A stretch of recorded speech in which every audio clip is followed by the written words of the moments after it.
Egunon, gaur elkarrizketan Georgia Cliffekin hitz egingo dugu. Egunon, Georgia. Egunon. Lehenengo eta behin, zeinek ez du zure kuadretan gustukoena? Eta zergatik? Nire margolan gustukoena eta ugariena lore buruzkoak dira. Haien fintasuna pasatzen ditura momentu gogorrak islatzen laguntzen didalako. Zein da zure inspirazio nagusia? Nire inspirazio nagusiena nire sentimenduak dira eta haien arabera margotzen dute.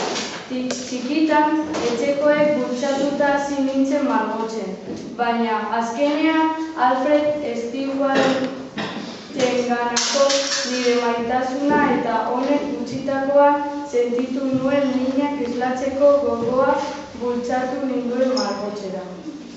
Nola hasi zinen ospetsu izaten? Arteari dedikatu nintzen lehen 2 urtetan. Natura hila bilatzen nuen eta nire lehen saria irabazi nuen.